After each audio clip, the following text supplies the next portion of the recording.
Hello everyone, I welcome you to the lecture number 29 of Indian Polity. Today we are going to discuss administrative relations. ठीक है, हमने पिछले class में legislative relation किए थे between union and state governments. अब की बार हम क्या करने वाले हैं?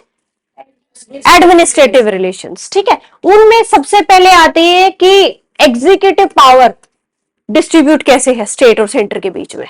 एग्जीक्यूटिव का मतलब क्या होता है? टू एग्जीक्यूट समथिंग, है ना. कि जो लॉ बना था, जो हमने लेजिस्लेटिव पावर्स में लॉ बनाए थे कि किस पे सेंटर बनाएगा, किस पे स्टेट बनाएगा, अब उनको एग्जीक्यूट करने का टाइम है. तो क्या लगभग लगभग वो सेम नहीं होगा कि जिसने लॉ बनाया था वो उसको एग्जीक्यूट करे, एक्सेप्ट सम एक्सेप्शंस, है ना. तो ये कह रहा है कि आर्टिकल जो आपका 162 है, ये क्या बोलता है? यूनियन गवर्नमेंट की एग्जीक्यूटिव पावर कहां एक्सटेंड करती है? सभी सब्जेक्ट्स पे जो पार्लियामेंट ने बनाए हैं, है ना. यूनियन लिस्ट जिसको कह सकते हैं. और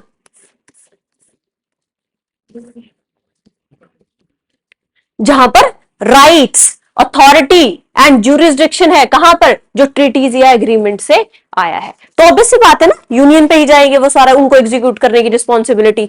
देन ये कह रहा है स्टेट के एग्जीक्यूटिव राइट्स कहां तक एक्सटेंड होते हैं? स्टेट लिस्ट तक. ठीक है, तो ये कहता है कि जो ये डिस्ट्रीब्यूशन ऑफ एग्जीक्यूटिव फंक्शन है, एग्जीक्यूशन करने का, ये लगभग लगभग सेम लाइंस पे है जिन पे आपके लेजिस्लेटिव रिलेशंस थे. वैसे ही डिस्ट्रीब्यूट हो रखी है लेजिस्लेटिव पावर. पर कुछ केस में ऐसा हो सकता है कि कुछ लॉज यूनियन ने बनाए हैं बट उनके एग्जीक्यूशन की जिम्मेवारी स्टेट्स पर है ना. क्योंकि हर चीज यूनियन नहीं एग्जीक्यूट कर सकता ना. फिर चलो ना, पूरे देश के लिए लॉ बना दिया बट एग्जीक्यूशन की पावर किसको दे दी? स्टेट्स को दे दी. ऐसा भी हो सकता है. ठीक है, तो अब हम बात करते हैं बेसिकली जहां पर कॉन्करेंट सब्जेक्ट्स हैं. ये एक्सेप्शन है. कॉन्करेंट का मतलब क्या है? दोनों मिलकर लॉ बना रहे हैं, है ना. वहां पर क्या एग्जीक्यूशन कौन करेगा? स्टेट करेगा. नहीं, कॉन्करेंट पे एग्जीक्यूशन स्टेट करेगा. This was the difference. Concurrent में लेजिस्लेशन की रिस्पॉन्सिबिलिटी किसकी? दोनों की मिलके. पर कानून अगर यूनियन का डिफरेंट होता है तो किसकी मानी जाएगी? यूनियन की. अब बात करते हैं एग्जीक्यूशन की, कि अब उन लॉ को एग्जीक्यूट कौन करेगा? अब स्टेट करेगी उनको एग्जीक्यूट. ठीक है, जब तक कि कॉन्स्टिट्यूशन में कुछ अलग से ना दे रखा हो या यूनियन के लॉ में कुछ अलग से ना दे रखा हो. ठीक है, मतलब नॉर्मल सिचुएशन में कॉन्करेंट लिस्ट का जो भी सब्जेक्ट है जहां पार्लियामेंट लॉ बनाती है और स्टेट मिलकर लॉ बनाते हैं, उसके एग्जीक्यूशन की जिम्मेवारी किसकी होती है? स्टेट्स की होती है. ठीक है, एग्जाम्पल दे सकते हो? तो स्कीम है बेटा. एक सब्जेक्ट अलग होता है, स्कीम अलग होती है. स्कीम तो कोई कुछ भी.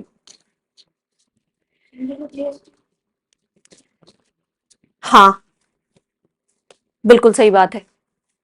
दोनों मिलकर लॉ बना रहे हैं ना. कॉन्करेंट पावर है दोनों की, कि यूनियन भी बनाएगा और स्टेट भी बनाएगा, बट एग्जीक्यूशन कौन कर रहा है? ठीक है, तो ये रहा. In the matter of concurrent list, executive power lies with states except when constitution और यूनियन लॉ डायरेक्ट अदरवाइज. ये लॉ की लैंग्वेज, इतना नहीं जाना. इसमें कहना है कि जब तक कि कॉन्स्टिट्यूशन कुछ अलग से ना प्रोवाइड कर दे या यूनियन लॉ में कुछ अलग से ना दे रखा हो, तो नॉर्मल सिचुएशन में एग्जीक्यूटिव पावर किसके पास रहेंगी? हमेशा स्टेट के पास रहेंगी, कॉन्करेंट लिस्ट की. ठीक है, उसके बाद बोलता है कि आर्टिकल 256 क्या कहता है? स्टेट को अपनी एग्जीक्यूटिव पावर एक्सरसाइज करनी है ऐसी तरह से कि वो यूनियन के बनाए हुए लॉ के साथ कंप्लायंस करे. ठीक है, एग्जीक्यूशन का पावर दे दी तो इसका मतलब ये नहीं कि स्टेट किसी भी मर्जी से एग्जीक्यूट करेगा उनको. नहीं, उसको कंप्लाई करना पड़ेगा सेंट्रल लॉज के साथ. ठीक है, आ गई बात समझ में? कहीं दिक्कत है तो बताओ कि ये समझ नहीं आया. लेजिस्लेटिव पावर्स में और एग्जीक्यूटिव पावर में फर्क पता चल गया. लेजिस्लेटिव का मतलब है लॉ बनाना, एग्जीक्यूट का मतलब उस लॉ को एग्जीक्यूट करना, अप्लाई करना. ठीक है, लॉ मेकिंग पावर पिछले सेक्शन में पड़ी थी. आज हम बोल रहे हैं कि एग्जीक्यूट कैसे करना है उनको. तो ये कह रहा है कि देखो, नॉर्मल सिचुएशन तो क्या है? पार्लियामेंट लॉ बनाएगी, अपनी फील्ड में एग्जीक्यूट करेगी, अपने एरिया में. ठीक है, स्टेट अपने एरिया में लॉ बनाएगी, अपने में एग्जीक्यूट करेगी. बात आती है कॉन्करेंट सब्जेक्ट्स की अब, कि जिसपे दोनों लॉ बना सकते हैं. अब उसको एग्जीक्यूट कौन करेगा? स्टेट्स करेंगी. ठीक है, अनटिल अनलेस कॉन्स्टिट्यूशन में कुछ अलग से ना प्रोवाइड किया गया हो, ये यूनियन लिस्ट में कोई एक्सेप्शन ना दिया गया. ठीक है, चलिए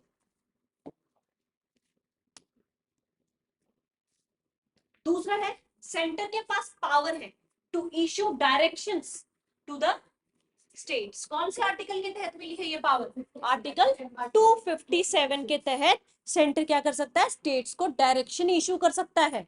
ठीक है, कौन कौन से चीजों के लेकर के? Number 1, construction and maintenance of means of communication. Means of communication क्या है? यातायात के साधन। फॉर एग्जाम्पल नेशनल और मिलिट्री इंपॉर्टेंस के जो पार्लियामेंट ने डिक्लेयर कर रखे। यहाँ से दो बातें आएगी। नेशनल और मिलिट्री इंपॉर्टेंस के मीन्स ऑफ कम्युनिकेशन कौन डिक्लेयर करता है? पार्लियामेंट। और इनको मेंटेन करने की जिम्मेवारी किसकी है? और ऐसा नहीं कि अपनी मर्जी से मेंटेन करेंगे, सेंटर उनको डायरेक्शन देगा। आपको एक बात याद रखनी है, ये जो सेंटर की पावर है to issue direction to the states, ये स्टेट्स को सीरियसली लेनी पड़ेगी। अगर इसका पालन नहीं होता इन डायरेक्शंस का तो प्रेसिडेंट रूल लग सकता है, क्योंकि प्रेसिडेंट रूल में मैंने आपको दो कंडीशंस बताई थी।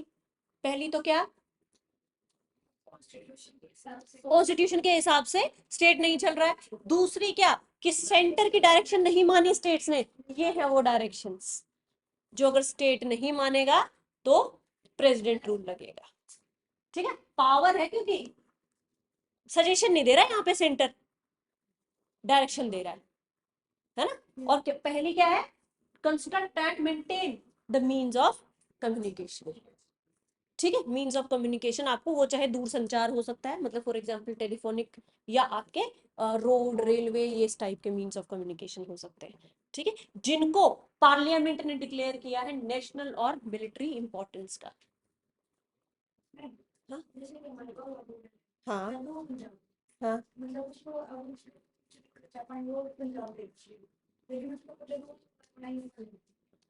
नहीं खर्चा भी क्यों देगा? मतलब वो तो डिपेंड करता है ना, यूनियन ही दे रहा हूँ खर्चा। उसको फाइनेंशियल पावर से नहीं देखते हैं, अभी फाइनेंशियल पावर्स आगे आएंगे।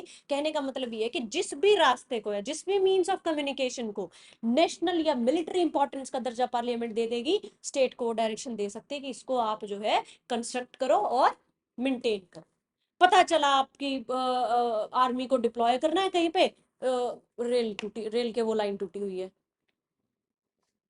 क्योंकि स्टेट की चलेगी तो ऐसा हो सकता है। तो सेंटर के पास क्या पावर दे दी कि आप उनको उसी वक्त डायरेक्ट कर सकते हो कि ये जो है ये मीन्स ऑफ कम्युनिकेशन कभी खराब नहीं होना चाहिए, because that is of military and national importance. ठीक है, तो ऐसे कम्युनिकेशन को मेंटेन कर, मीन्स ऑफ कम्युनिकेशन को मेंटेन कंस्ट्रक्शन करने के लिए डायरेक्शन इशू की जा सकती है। ये पावर है पार्लियामेंट के पास अंडर आर्टिकल 257।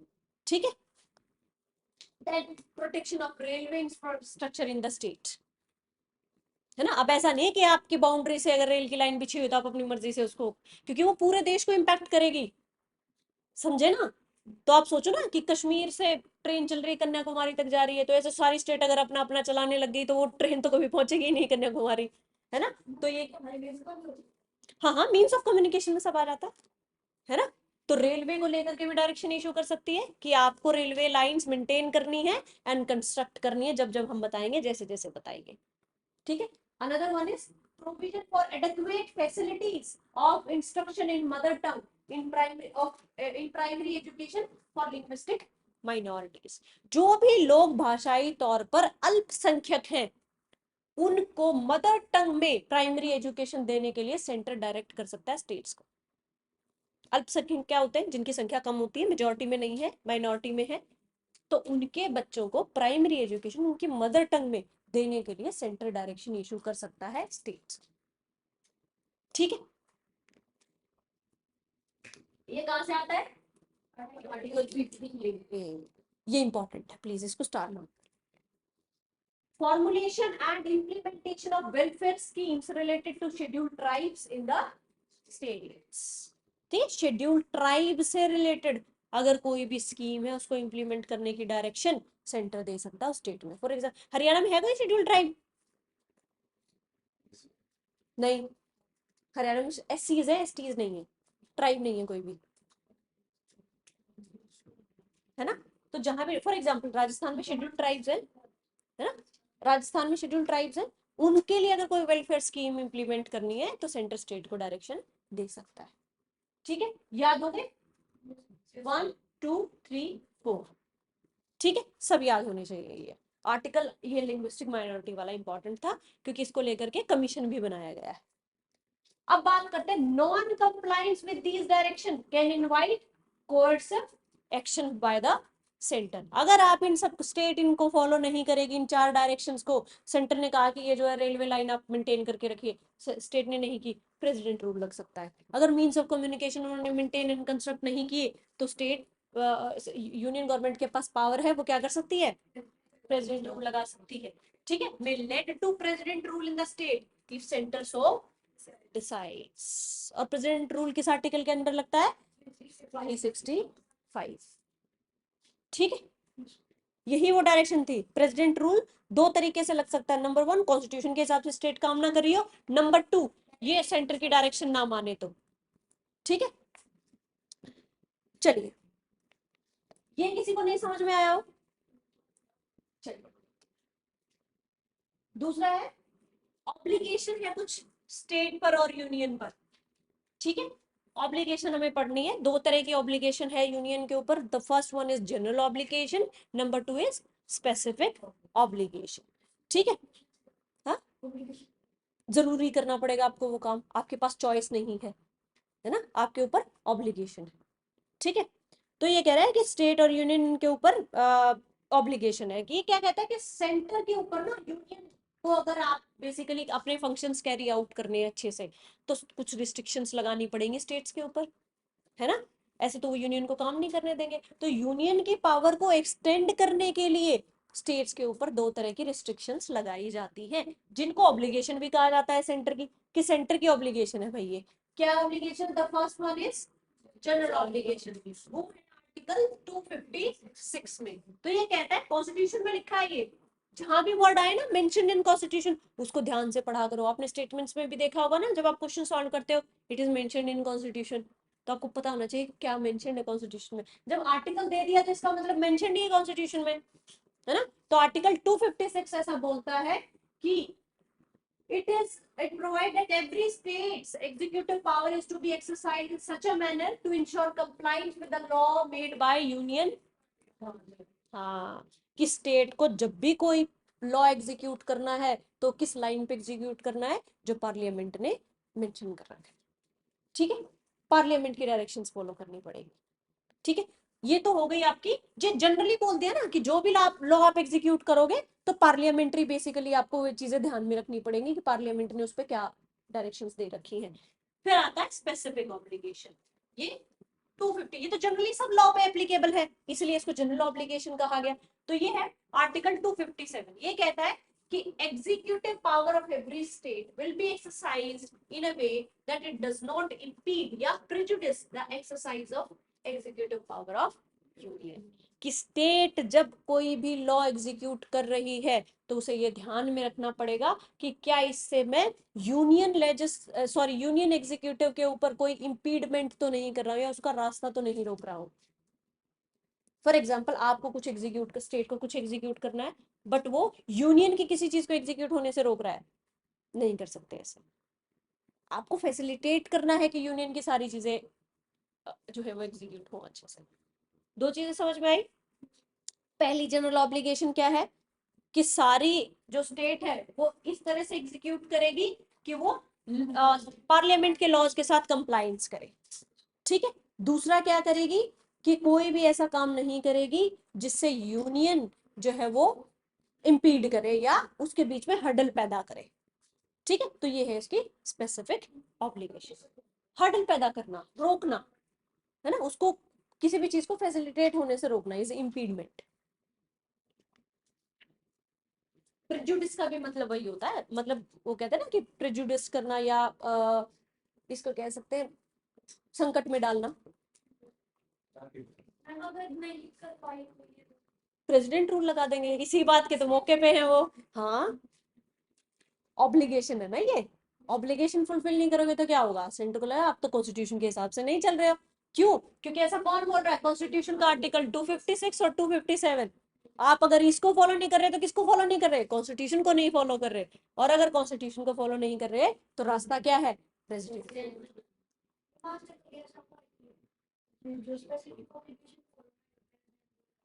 ऐसे ही तो होता है प्रेसिडेंट रूल। ऐसे ही तो लगता है, कितनी बार लग चुका है, 100 से ऊपर इस देश में। क्या इमरजेंसी वाले लेक्चर में शायद आप नहीं थे ना, तो सेंट्रल गवर्नमेंट लगाती प्रेसिडेंट रूल, है ना। स्टेट कैसे लगाएगी प्रेसिडेंट रूल? गवर्नर रेकमेंड करेगा कि जो देखो ये क्या कर रहे हैं, आप लगाओ प्रेसिडेंट रूल जल्दी से, तो कॉन्स्टिट्यूशन को नहीं मान रहे, है ना। तो बेसिकली और प्रेसिडेंट को खुद भी लगे, है ना, बिकॉज मतलब मायने क्या है प्रेसिडेंट रूल लगाने के, कि उस स्टेट के सारे काम को यूनियन के अंडर ले आना, यूनियन एग्जीक्यूटिव के अंडर ले आना। ठीक है, चलिए। अब ये कहता है कि एक और है, जब एग्जीक्यूटिव उसकी बात आती है, तो पहली चीज तो क्या है, इंटर स्टेट काउंसिल बना दी गई थी कोऑपरेट करने के लिए एक दूसरे के साथ। देन इसके कुछ आर्टिकल्स हैं। सबसे पहला आर्टिकल है आपका, हाँ 263 क्या कहता है, president to appoint an inter state council for dispute between दो स्टेट्स की भी तो आपस में लड़ाई हो सकती है ना, तो प्रेसिडेंट ऐसे केस में क्या करेगा, इंटर स्टेट काउंसिल अपॉइंट करेगा अंडर आर्टिकल 263। वो कहेगा अब क्या करना है, डिस्प्यूट को रिजॉल्व करना है, और वो इंटर स्टेट काउंसिल रिजॉल्व करेगी। कब बनी इंटर स्टेट काउंसिल, 1990 में। अगला जब हम इंटर स्टेट रिलेशन पढ़ेंगे, अभी तो हम यूनियन स्टेट रिलेशन पढ़ रहे हैं, जब हम इंटर स्टेट रिलेशन पढ़ेंगे तब आपको ये काउंसिल के बारे में बताऊंगी। ठीक है, तो प्रेसिडेंट अब यहां से आती है दो बातें, एक तो आर्टिकल याद होना चाहिए आपको इंटर स्टेट काउंसिल का, आर्टिकल कौन सा है। दूसरी बात, कौन अपॉइंट करता है, इंटर स्टेट काउंसिल को। काम क्या है, दो स्टेट्स के बीच में, दो से ज्यादा स्टेट्स के बीच में अगर डिस्प्यूट हो तो उसको रिजॉल्व करना है, इसका काम। ठीक है, आर्टिकल 262 ये कह रहा है कि जब भी वाटर से रिलेटेड कोई भी डिस्ट्रीब्यूट कोई भी बेसिकली दोनों के बीच में डिस्प्यूट होगा, रिवर, क्योंकि रिवर क्या है, वो तो पूरा स्टेट्स की बाउंड्री क्रॉस करती है, तो अगर उसको लेकर के आपके कोई डिस्प्यूट है तो उसको रिजॉल्व किया जाएगा, पार्लियामेंट जैसे प्रोवाइड करेगी वैसे। पार्लियामेंट ने क्या कर रखा है, किसी भी कोर्ट को एग्जिम्प्ट कर रखा है इस मैटर में, जो है वो डिक्री देने से या जजमेंट देने से, इंक्लूडिंग सुप्रीम कोर्ट। वो कह रहा है कि हम डिसाइड करेंगे अब इस डिस्प्यूट का कैसे रिजॉल्व करना है। ठीक है, हाँ पार्लियामेंट चाहे तो ये पावर कोर्ट को दे सकती है। ओके, फिर है आपका आर्टिकल 261। ये कहता है जितने भी पब्लिक एक्ट्स हैं, डॉक्यूमेंट है, सरकारी कागजात हैं, और जुडिशियल प्रोसेस है जितनी भी सेंटर और स्टेट की, वो सभी स्टेट्स में मान्य होगी। ऐसा नहीं है कि यहाँ के पुलिस के डॉक्यूमेंट को, एफआईआर को पंजाब की पुलिस मानने से इनकार कर दे कि हम नहीं मान रहे इस रिपोर्ट को। पब्लिक डॉक्यूमेंट है भाई, मानना पड़ेगा, है ना। ऐसा नहीं है कि किसी एक हाई कोर्ट ने जजमेंट दी, डिक्री दी, उसका कोई डॉक्यूमेंट है और दूसरी कोर्ट उसको मानने से मना कर दे, ऐसा भी नहीं होगा। तो कोई भी पब्लिक एक्ट है या डॉक्यूमेंट है या फिर कोर्ट का कोई कागजात है, वो बेसिकली फुल फेथ होगा अक्रॉस इंडिया, है ना। कोई अलग देश थोड़ी चल रहा है, एक ही तो देश है, तो उसमें जहां अगर कोई पब्लिक डॉक्यूमेंट है तो उसको पूरे के पूरे देश में सेम फेथ दिया जाएगा, सेम विश्वास के साथ देखा जाएगा। ठीक है, नेक्स्ट इज आर्टिकल 307। पार्लियामेंट में designate an authority to deal with matters of interstate trade and commerce. Parliament चाहे तो इंटरस्टेट ट्रेड एंड कॉमर्स के मैटर्स को देखने के लिए कोई भी बॉडी अपॉइंट कर सकती है। क्या आज तक कोई ऐसी बॉडी अपॉइंट हुई है, नहीं, अभी तक नहीं हुई है, नो बॉडी अपॉइंटेड। इस पे क्वेश्चन आ सकता है, बॉडी अथॉरिटी अपॉइंटेड।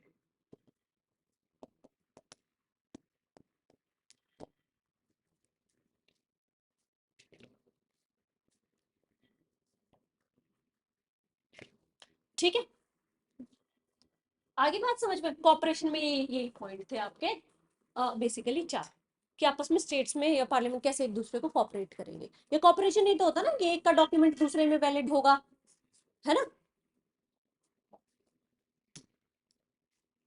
चलिए, अब ये कहता है कि सेंटर कैसे कुछ खास एडमिनिस्ट्रेटिव पोस्ट्स पे अपना कंट्रोल एस्टेब्लिश करता है ना। हम यही तो बात पढ़ रहे हैं ना कि सेंटर और स्टेट के बीच में रिलेशन क्या है। सेंटर हमेशा अपनी पावर एक्सरसाइज करने की कोशिश करता है, तो वो कभी तो किसी एक्ट या लॉ के हिसाब से करेगा, कभी गवर्नर के थ्रू करेगा, कभी प्रेसिडेंट के थ्रू एक्सरसाइज करेगा, कभी कुछ पोस्ट के थ्रू भी कर सकता है। उन पोस्ट को कहा जाता है all India services. 3 all India services अभी तक है, IAS, IPS and Indian forest services. ठीक है, 3 ऑल इंडिया सर्विसेज है। इनको क्या होता है, रिक्रूट एंड ट्रेन सेंटर करता है, और ये सर्व किसको करती है, स्टेट्स को। आप देखोगे ना, जब आपका सिलेक्शन होगा तो ट्रेनिंग कहाँ करोगे, सेंट्रल गवर्नमेंट आपकी ट्रेनिंग कराएगी, पर आपको कहाँ भेजा जाएगा सर्व करने के लिए, स्टेट्स। ठीक है, तो ये कहता है कि जॉइंटली कंट्रोल करते हैं इन सर्विसेज को। जॉइंटली कंट्रोल करने का मतलब क्या होता है, दोनों का कंट्रोल चलेगा। इमीडिएट कंट्रोल किसका चलेगा, इमीडिएट का सब किसके नजदीक हो आप, स्टेट गवर्नमेंट के नजदीक। तो इमीडिएटली आपने कोई कुछ ऐसा कर दिया तो इमीडिएटली एक्शन कौन लेगा, पर अल्टीमेटली आप किसके अंडर आओगे, कंट्रोल सेंटर के। ठीक है, क्यों ऐसा, क्यों, क्योंकि जो अपॉइंटिंग अथॉरिटी है उससे नीचे की अथॉरिटी आपको डिसमिस नहीं कर सकती।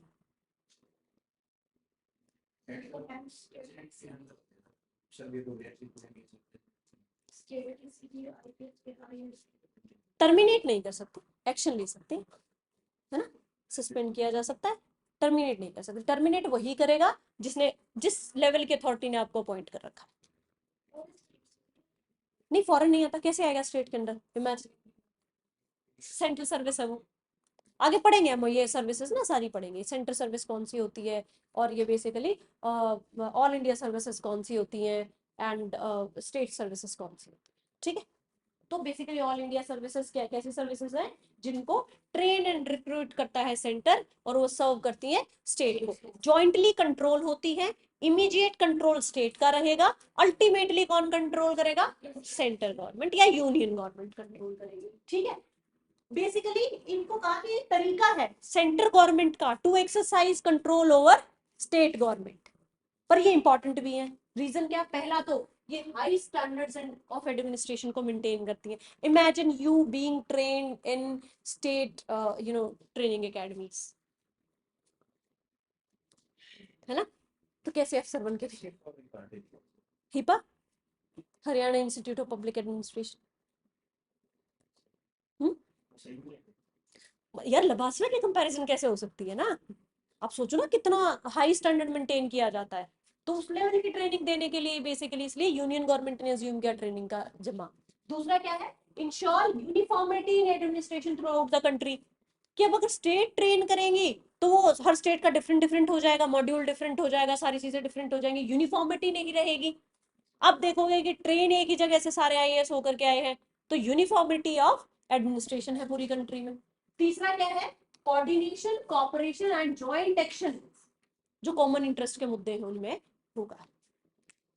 ठीक है, तो ये वजह है कि बेसिकली इनको रिक्रूट एंड ट्रेन सेंटर करता है, and they are sent to serve in states. ठीक है, ये नेशनल इंटीग्रेशन को भी शो करते हैं। इसीलिए इसमें ऐसा होता है कि आप बेशक किसी भी स्टेट से बिलोंग करते हो, आपको दूसरी स्टेट में भेजा जा सकता है।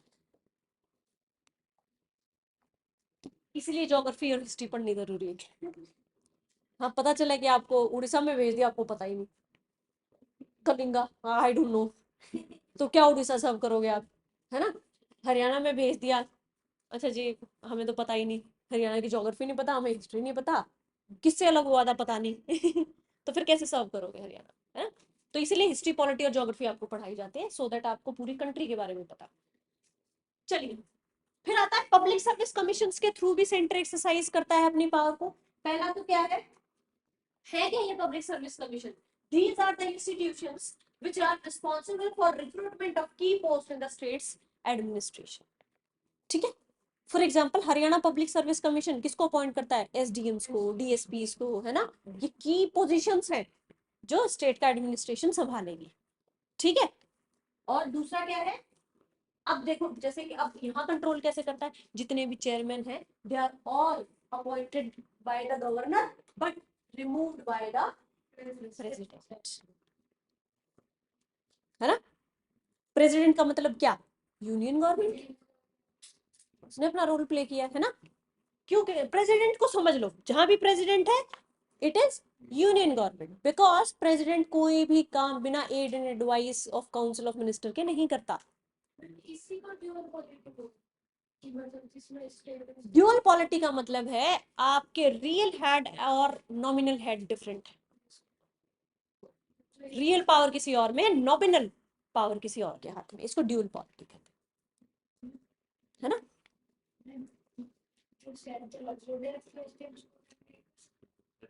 नहीं, उस अपॉइंटिंग अथॉरिटी स्टेट है ना, तो स्टेट ही करेगी अनटिल अनलेस वो सेंटर की ड्यूटी पे ना हो। समझे? सेंटर को क्या मतलब है, कोई यहाँ रोहतक में क्या कर रहा है भाई, उसको हटा देगी, स्टेट गवर्नमेंट लेगी एक्शन। हम्म। नहीं, वो अगर डेप्यूटेशन पे गया हुआ है या फिर वो सेंटर की किसी ड्यूटी पे है तो सेंटर एक्शन लेगी। दूसरा, पार्लियामेंट चाहे, अब वर्ड करो कौन किसको अपॉइंट कर रहा है, इन वर्ड्स पे स्पेशल ध्यान देना है। Parliament can establish joint public service commission, दो स्टेट्स का या दो से ज्यादा स्टेट्स का joint public service commission parliament चाहे तो बना सकती है। उसके मेंबर्स और चेयरमैन को कौन अपॉइंट करेगा? प्रेसिडेंट। तो वहां फिर अब कौन सी स्टेट के गवर्नर को बोले अपॉइंट करने के लिए, है ना। तो जाहिर सी बात है, लॉजिक है पॉलिटी में तो। और किसी स्टेट के गवर्नर को नहीं बोला जा सकता तो प्रेसिडेंट को बोल दो, वही अब अपॉइंट करेंगे, वही अब रिमूव करेंगे। ठीक, नहीं, नहीं, ठीक है। यूपीएससी अगर स्टेट रिक्वेस्ट करे अपने गवर्नर के थ्रू और अप्रूवल ले ले प्रेसिडेंट से, तो यूपीएससी स्टेट्स को असिस्ट कर देगा कोई भी एक रिक्रूटमेंट करने के लिए, कि जी इस पे रिक्रूटमेंट यूपीएससी कर दे, है ना। स्टेट कमीशन के पास फुल पोटेंशियल नहीं है इस पोस्ट पर रिक्रूटमेंट करने का, तो पर क्या करना पड़ेगा, गवर्नर रिक्वेस्ट करे, अप्रूवल किसका ले, यूपीएससी कर देगा। ठीक है। फिर दूसरी बात आती है कि यूपीएससी स्टेट्स को असिस्ट करता है जब दो या दो से ज्यादा स्टेट्स चाहे कि आप कुछ फ्रेम कर दो हमारे लिए, और कुछ बेसिकली जॉइंट रिक्रूटमेंट का कुछ आप हमारे लिए फ्रेम एंड फॉर्मुलेट कर दो, तो यूपीएससी कर देगा। ठीक है। ये जनरली कहाँ होता है, जब किसी पोस्ट के लिए स्पेशल क्वालिफिकेशंस चाहिए होती है, जनरल का नहीं चलता, तो यूपीएससी कर देगा, है ना। आप देखो ना, ईपीएफओ पे रिक्रूटमेंट यूपीएससी कर रहा है, तो जो एजेंसी जाएगी यूपीएससी से रिक्वेस्ट करेगी, अप्रूवल के साथ यूपीएससी कर देगा उनकी रिक्रूटमेंट, है ना। नहीं, वो तो अप्रूवल लेके यूपीएससी के पास जाएंगे ना, यूपीएससी इज इंडिपेंडेंट बॉडी, अब दिखाओ अप्रूवल, हम कर देंगे, है ना। हाँ, हाँ। अब यूपीएससी वो है ना कि 12th लेवल के एग्जाम कराने लग गया तो फिर चल गया देश। नहीं, वो तो है। अब यूपीएससी सबको फैंसी लग रहा है, पर यूपीएससी अपनी वो एक वो होता है ना साख कैसे बचाए हुए है, सिलेक्टेड एग्जाम्स कराता है, उनको बहुत ध्यान से कराता है। आप जाओगे ना यूपीएससी सेंटर, कभी आपको फ्रिस्किंग नहीं कराएंगे। हाँ, कोई भी नहीं पूछेगा, वो जैमर इतने जबरदस्त लगाते हैं, आप फोन लेके बैठ जाओ, चैलेंज चैलेंज है, आपका फोन काम नहीं करे मतलब नहीं कर सकते आप पेपर। और यूपीएससी का तो अगर आपके हाथ में फोन दे दे तो भी आप 2 घंटे पेपर सॉल्व ना कर पाओ। कितनी स्टेटमेंट सर्च करोगे, और फिर उनको वेरीफाई करना सोर्स है कि ये स्टेटमेंट सही है या गलत है। तो यूपीएससी ऐसे ही यूपीएससी थोड़ी ना बना, साल लेता है वो क्वेश्चंस, वो 100 क्वेश्चंस बनाने में एक्सपर्ट्स की हेल्प से, और वो मेंटेन करके रखे हुए उन स्टैंडर्ड्स को। अगर जैमर ही उतनी पावर के नहीं है, और फिर अगर आपके जैमर ठीक काम कर रहे हैं तो फिर आपको किस चीज का डर है। यूपीएससी का भी चेकिंग नहीं करेगा, आप जाओगे ना पेपर देने, कोई आपसे पूछेगा नहीं, रोल नंबर दिखाओ बैठ जाओ, फुल प्रूफ है सारा प्रोसेस। यहाँ पे ये रिंग निकाल दो, ये इयररिंग्स निकाल दो, ये चेन निकाल दो, इवन आप जो फुल स्लीव्स के कपड़े भी नहीं पहन के आओगे, मतलब व्हाट इज दैट, मतलब अपनी कैपेबिलिटी पे भरोसा नहीं है क्या कि पेपर अच्छे से करा देंगे। कौन सा, एफ केट का था क्या? वो तो होएगा ही, मतलब एफ केट में तो मैंने ऐसा नहीं सुना था। हाँ, हाँ, स्टेट के तो सारे ऐसे होते हैं पेपर, एचपीएससी का पेपर देख लो, एचसीएस के पेपर में ऐसे करते हैं, फिर भी नहीं कर पाते। इतना सब करने के बाद नोज पिन भी नहीं अलाउ करते, फिर भी अच्छे से पेपर नहीं कंडक्ट करा पाते, क्योंकि दिक्कत नोज पिन में नहीं है।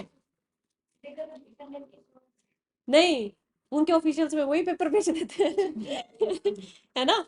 रेट्स है, रेट्स डिसाइड कर रखे हैं, प्रीलिम्स का इतना, मेंस का इतना, इंटरव्यू का इतना। ऑल तो मतलब देखो बहुत फ्रिक्वेंट नहीं है, ऐसे बोलना नहीं चाहिए, है ना। और कैपेबिलिटी होनी चाहिए ना। यूपीएससी इज यूपीएससी, क्योंकि यूपीएससी बहुत सिलेक्टेड एग्जाम करा, तो पूरी ऑनेस्टी से करा रहा है। तो अब ऐसा नहीं कि आप 12th के बच्चों के पेपर भी उनको दे दो चेक करने के, फिर यूपीएससी यूपीएससी नहीं रहेगा ना। कुछ तो तुम भी करो, एक काम अच्छे से करने की कोशिश करो, है ना। तो ठीक है, तो यूपीएससी के थ्रू या पब्लिक सर्विस कमीशन के थ्रू क्या करता है, यूनियन अपनी पावर एक्सरसाइज करता है, एग्जीक्यूटिव पावर एक्सरसाइज करता है स्टेट्स के ऊपर। दूसरा क्या है, स्टेट इलेक्शन कमीशन के थ्रू। आज मैंने आपको ये इलेक्शन कमीशन करने के लिए दिया है, उसमें आप स्टेट इलेक्शन कमीशन का कंपोनेंट भी करोगे। जो भी मैं बॉडी दे रही हूँ उसका स्टेट काउंटर पार्ट आपको करना है, ठीक है, बिना बोले। देन जो आपका इलेक्शन कमीशन है वो किस किस के इलेक्शन कंडक्ट कराता है, बताओ जरा। इलेक्शन कमीशन ऑफ इंडिया,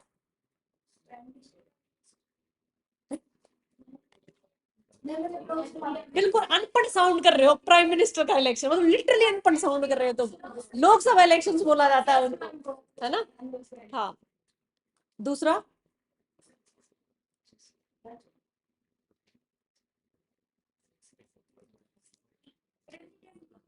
हाँ बिल्कुल कराता है।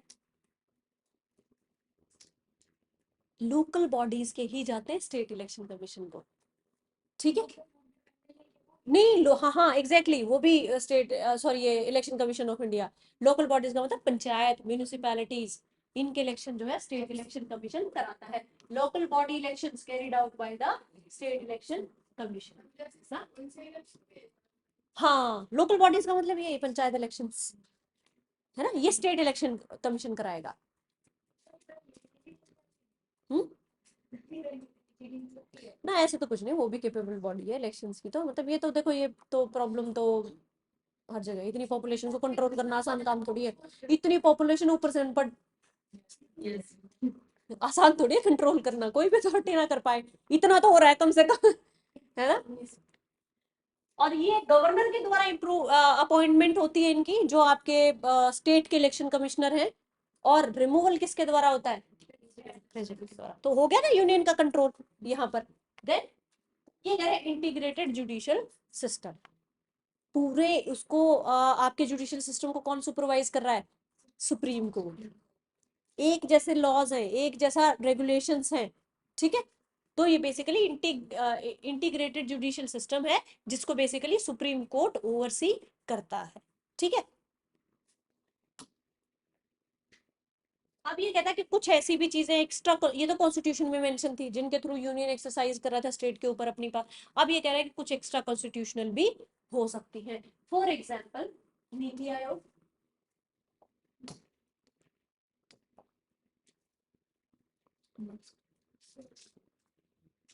नीति आयोग है, इसके थ्रू भी तो क्या कर रहा है, पॉलिसी मेकिंग और इन सब सारी चीजों में स्टेट्स को जो गाइडेंस देता है, और स्टेट्स के ऊपर एग्जीक्यूशन में कंट्रोल करता है।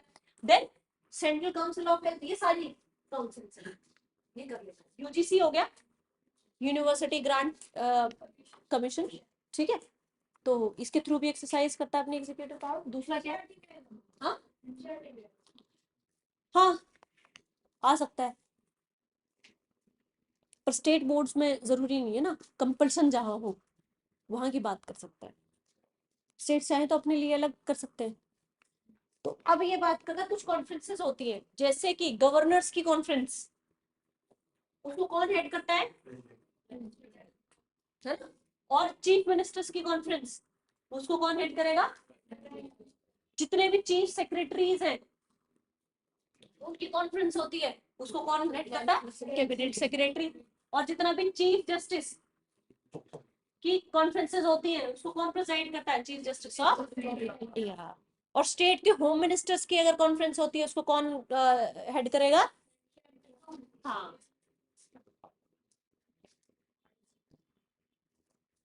चलिए, तो अब ये कहता है अगर इमरजेंसी सिचुएशन आ जाए तो इन एग्जीक्यूटिव रिलेशंस का क्या रहेगा। तो कैसे ये बेसिकली कंडक्ट हो पाएंगे। सबसे पहले नेशनल इमरजेंसी में क्या होगा, स्टेट के सॉरी सेंटर के पास पावर आ जाती है किसी भी मैटर पर स्टेट्स को डायरेक्शन देने की, किसी भी मैटर के ऊपर डायरेक्शन दे सकता है कि आप इसको ऐसे एग्जीक्यूट करो, ठीक है। इसीलिए तो ऐसे कहा ना कि यूनियन गवर्नमेंट की पावर बढ़ जाती है during emergency. Then president rule होता है, तो प्रेसिडेंट चाहे तो स्टेट की गवर्नमेंट के और वहां के गवर्नर की सारी पावर अपने अंदर वेस्ट कर सकता है कि जो यहाँ की सेंट्रल गवर्नमेंट, जो स्टेट गवर्नमेंट कर रही थी, जो यहाँ का गवर्नर कर रहा है, अब मैं करूंगा, ठीक है। इसी को प्रेसिडेंट। फाइनेंशियल इमरजेंसी है तो सेंटर डायरेक्शन दे सकता है ना स्टेट को कि भाई आप जो है अपनी जितनी भी फाइनेंशियल पॉलिसीज बना रहे हो ये थोड़ी प्रूडेंस के साथ बनाना, समझ के साथ बनाना, क्योंकि फाइनेंशियल इमरजेंसी लगी हुई है। और चाहे तो सैलरी रोक दो इनकी, कुछ ऑफिशियल्स की, जो पर्सन सर्व कर रहे हैं स्टेट में उनकी सैलरी रोकी जा सकती है, कम की जा सकती है ड्यूरिंग फाइनेंशियल इमरजेंसी। ये डायरेक्शन कौन देगा, सेंटर। और दे सकता, स्टेट को माननी पड़ेगी। चलिए कुछ और प्रोविजंस हैं। ये पहले कह रहा है कि सेंटर के ऊपर 2 ड्यूटीज है। कौन सी ड्यूटीज है, आर्टिकल 355 के तहत इंपॉर्टेंट आर्टिकल है। कौन सी 2 ड्यूटीज है, स्टेट को एक्सटर्नल अग्रेशन से और इंटरनल डिस्टरबेंस से बचाना, ये ड्यूटी है ना सेंटर की। तो इसीलिए जब ऐसी सिचुएशन आती है तो सेंटर क्या लेकर के आता है, नेशनल इमरजेंसी लेकर के आता है, ठीक है। देन ये इंश्योर करना कि स्टेट की government according to the provision of constitution carry out हो रही है। स्टेट्स की जो सरकार है या राज्य सरकारें जो है संविधान के अनुसार कार्य कर रही हैं, ये इंश्योर करना किसकी रिस्पॉन्सिबिलिटी है, सेंटर। तो ये दो ड्यूटी रहता है आर्टिकल 355 सेंटर को। इन्हीं ड्यूटी को एक्सरसाइज करने के लिए प्रेसिडेंट रूल और नेशनल इमरजेंसी लगाती है फिर यूनियन गवर्नमेंट, है ना, क्योंकि हमारी ड्यूटी है ऐसा करना। देन गवर्नर का क्या रोल आता है, आपके एग्जीक्यूटिव रिलेशन में यूनियन और स्टेट के एग्जीक्यूटिव रिलेशन बहुत बड़ा रोल है गवर्नर का, है ना। अब ये क्या कह रहे हैं, कॉन्स्टिट्यूशनल हेड है स्टेट का सबसे पहली बात तो, बट अपॉइंट किसके द्वारा होता है, एग्जैक्टली। तो अब ये कह रहा है कि इसको एजेंट ऑफ सेंटर माना जाता है, कि सेंटर का एजेंट है। क्यों, क्योंकि ये पीरियोडिक रिपोर्ट्स भेजता है सेंटर को कि स्टेट की गवर्नमेंट कैसे चल रही है। देन ये एक्सरसाइज करता है स्टेट्स के ऊपर कंट्रोल, किसके थ्रू, गवर्नर के थ्रू। सेंटर को गवर्नमेंट और किसके थ्रू कंट्रोल कर रही है स्टेट्स को, गवर्नर के थ्रू। Then no role in appointment of the governor, state को कोई पूछता ही नहीं जब गवर्नर अपॉइंट होता है स्टेट का, कौन अपॉइंट कर देता है, सीधे प्रेसिडेंट साहब, ठीक है। और वो किससे, aid and advice of council of minister. जब मन करेगा तब हटा देंगे, जब मन करेगा नया ले आएंगे, और जिसको चाहेंगे उसको अपॉइंट कर देंगे। इसमें स्टेट गवर्नमेंट से पूछा ही नहीं जाता। तो पूरा पूरा कंट्रोल किसका, सेंटर का। तो इसीलिए गवर्नर को क्या देखा जाता है, as an agent of centre. ऐसे बोलो तो उसका एजेंट है, क्योंकि वो सारी बातें किसको बता रहा है, जा जाके सेंटर, ठीक है। गवर्नर कुछ डिस्क्रिशनरी पावर भी रखता है अपने पास। डिस्क्रिशनरी पावर का मतलब अपनी इच्छा से। पहला तो क्या, जब कोई भी पॉलिटिकल पार्टी मेजोरिटी में ना आए तो किसको गवर्नमेंट फॉर्म करने के लिए बुलाना है, ये गवर्नर डिसाइड करता है। फॉर एग्जाम्पल अभी हमारे यहाँ इलेक्शन हुए हैं, देखो सीधी सी बात, एक पार्टी को मेजोरिटी मिल गई तो सीधी सी बात है वो आकर के उसको इनवाइट करेगा गवर्नर, वो आकर के सरकार बनाएगी। अगर ऐसा हुआ कि 2-3 पार्टीज मिल गई हैं, वो जाकर के बना लेंगे, पर किसी को नहीं पता कौन मेजोरिटी में है, किसी कोई पार्टी मेजोरिटी में नहीं आई, तो उस वक्त गवर्नर जिसको चाहेगा उसको बुलाएगा। ये डिस्क्रिशनरी पावर, ठीक है। ऐसे में इसका रोल बहुत इंपॉर्टेंट हो जाता है जब कोई फ्रेगमेंटेड मैंडेट आता है। फ्रेगमेंटेड का मतलब क्या होता है, किसी को भी क्लियर मेजोरिटी नहीं मिल रही है, ऐसे में गवर्नर का रोल बहुत इंपॉर्टेंट हो जाता है स्टेट में, है ना। तो अब ये कह रहा है कि determining the time for proving a majority in the legislative assembly। अब अपनी मेजोरिटी प्रूव करने के लिए जो भी गवर्नमेंट आती है ना, सरकार बनेगी तो मेजोरिटी प्रूव करनी पड़ेगी। बुला तो लिया, अब फ्लोर पे आप टेस्ट करो, फ्लोर टेस्ट कराओ कि हम मेजोरिटी में है। तो मेजोरिटी करने का टाइम भी कौन डिटरमाइन करेगा, किसको कितना टाइम देना है ना। Giving assent to the bills reserve for president's consideration, ठीक है। ये बिल को क्या कर सकता है, रिजर्व कर सकता है प्रेसिडेंट की कंसिडरेशन के लिए, और उनको एसेंट देने का काम भी करेगा। प्रेसिडेंट फिर जैसे चाहेंगे वो विद होल्ड करेंगे या एसेंट देने के लिए बात करेंगे। ठीक है, क्या एसेंट हाँ करना, विद होल्ड का मतलब मैं नहीं बोल रहा, नहीं नहीं कर सकते,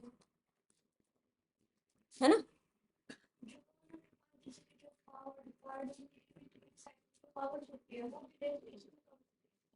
डिस्क्रिशनरी, हाँ वो भी डिस्क्रिशनरी होती है, पर उसमें एग्जीक्यूटिव से कोई रिलेशन नहीं है उसका, है ना। तो हम वो पावर ऑफ प्रेसिडेंट और गवर्नर में पढ़ेंगे इसमें। ठीक है, तो अब बेसिकली क्या है, देखो गवर्नर के पास जब भी कोई बिल आता है ना, चार ऑप्शंस होते हैं गवर्नर के पास। साइन कर दिया, एसेंट बोलते हैं जिसको, विदहोल्ड कर दिया, नहीं कर रहा, या फिर रिकंसिडरेशन के लिए भेज दिया कि एक बार दोबारा प्लान कर लो इसको। अब ऐसे में जब वो दोबारा प्लान करने के लिए भेजेगा, दोबारा रिकंसिडर करने के लिए भेजेगा, अब अगर वो बिल आता है तो गवर्नर के पास ऑप्शन नहीं है उसको साइन। हाँ, पर एक चौथा ऑप्शन गवर्नर के पास एक्स्ट्रा है जो प्रेसिडेंट के पास है, कि प्रेसिडेंट की कंसिडरेशन के लिए बिल को रख सकता है कि मुझे नहीं लग रहा कि ये अकॉर्डिंग टू कॉन्स्टिट्यूशन है, इस पे प्रेसिडेंट साहब डिसाइड करेंगे, तो प्रेसिडेंट को दे देगा। प्रेसिडेंट दो काम कर सकता है, या तो हाँ कर दे कि चलो ठीक है इसको अप्लाई होने दो, या अपने पास रख विद होल्ड करता है कि नहीं दिस इज नॉट डन। ठीक है, फिर उसके बाद अगर स्टेट उसको मॉडिफाई करके बिना मॉडिफाई करे दोबारा भेजती है तो प्रेसिडेंट के ऊपर ऑब्लिगेशन नहीं है उसको साइन करने की, प्रेसिडेंट तो प्रेसिडेंट है ना। हाँ, यूनियन गवर्नमेंट के जो साइन करना पड़ेगा प्रेसिडेंट को, पर स्टेट के बिल को प्रेसिडेंट के पास अगर रिकंसिडरेशन के बाद भेजा जाएगा तो ऑब्लिगेशन नहीं है उनके पास, मुझे साइन नहीं करना है। फिर से वही खेल खेल सकते हैं उनके साथ। हाँ ठीक है, क्योंकि स्टेट गवर्नमेंट तो छोटी चीज हो जाती है ना, प्रेसिडेंट तो बहुत बड़ी चीज, वो उसके उनके ऊपर बाइंडिंग वो थोड़ी हो सकता है। यूनियन का तो इसलिए बाइंडिंग है क्योंकि उनको aid and advice of council of minister काम करना है। ठीक है,